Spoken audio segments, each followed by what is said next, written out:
Di akhir zaman nanti, 72 golongan mengaku paling benar, paling suci, dan paling selamat. Tapi Tuhan berkata, hanya satu yang selamat. Pertanyaannya, apa gerangan selamat yang dimaksud? Apakah selamat karena bendera kelompokmu? Ataukah selamat karena ijazah sanadmu?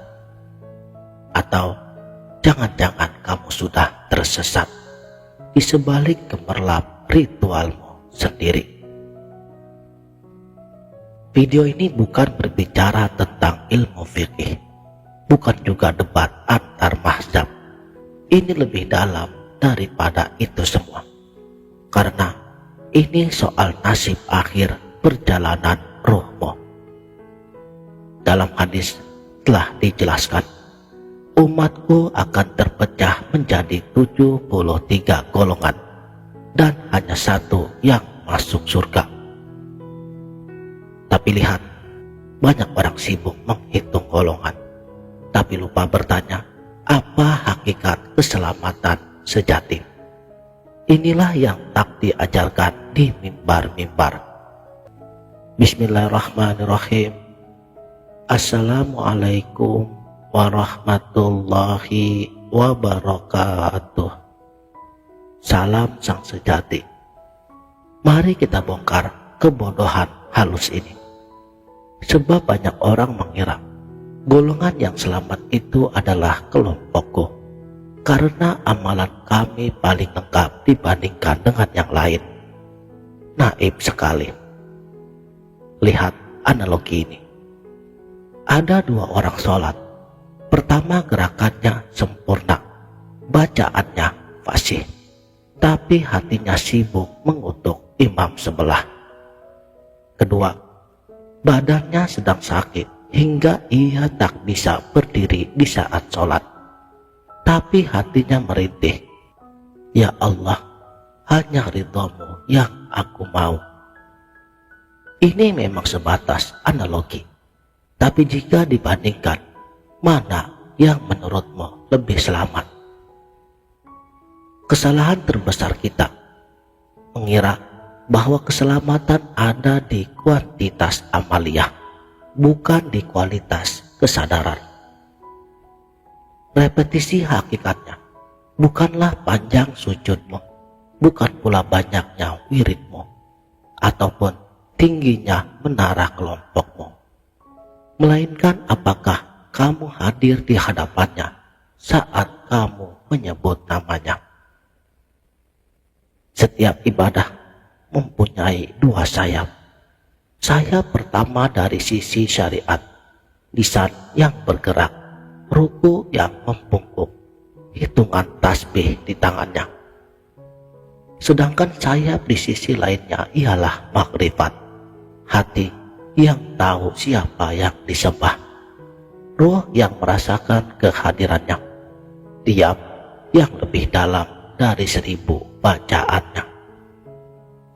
Masalahnya, 72 golongan sibuk memperdebatkan warna bulu sayapnya, sampai lupa bahwa sayap sebelahnya telah patah. Sekalipun mereka masih dapat terbang, ia takkan pernah tinggi, hanya berputar-putar pada tempat yang sama. Makanya ia tidak pernah sampai ke arsy-Nya.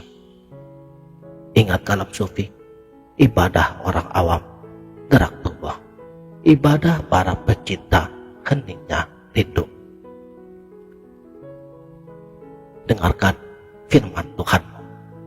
Barang siapa mengharap pertemuan dengan Tuhannya, hendaklah ia melakukan amal yang soleh, dan janganlah ia mempersekutukan apapun dalam beribadah kepada Tuhannya.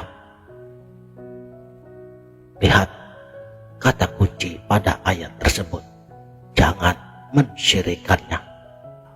Tapi di sini bukan hanya syirik menyembah patung, melainkan syirik yang lebih halus, seperti syirik ingin dipuji orang lain, syirik membanggakan golongannya, syirik menganggap amalmu yang menyelamatkan, Kata Imam Al-Ghazali, orang yang riya itu penyembah berhala terselubung, dan berhalanya ialah pandangan manusia. Izinkan saya bertanya, wahai para pejalan rohani. Pertama, sudah berapa lama kamu mengerjakan ibadah sholat? Tapi pernahkah kamu merasakan rasa khusyuk yang membuat air matamu tumpah tanpa kamu menyadarinya?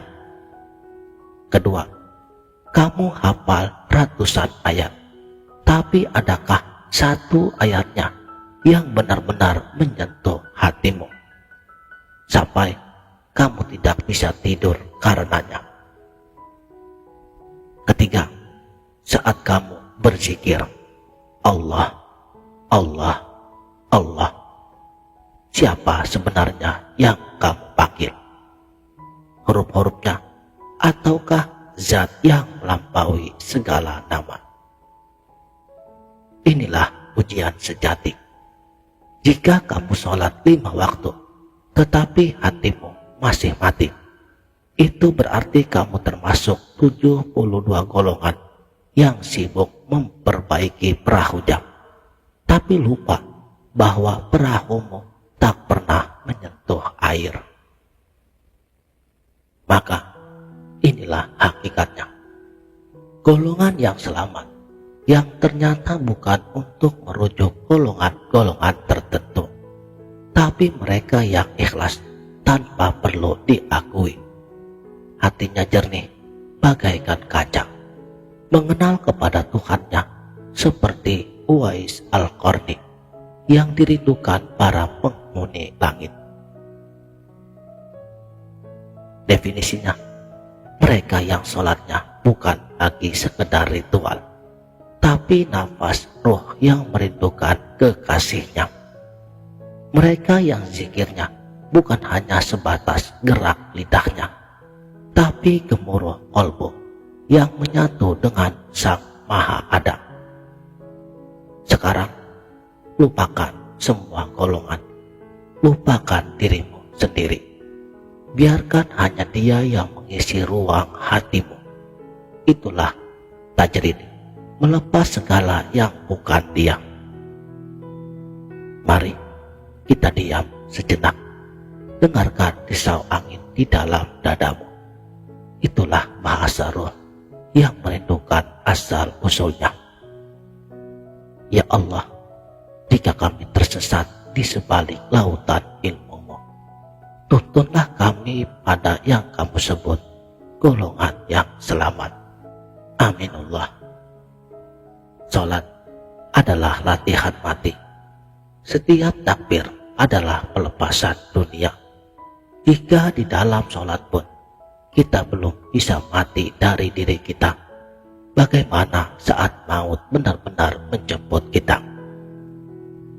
Demikianlah, mudah-mudahan video ini bermanfaat dunia dan akhirat. Wabillahi taufik wal hidayah. Wassalamualaikum warahmatullahi wabarakatuh.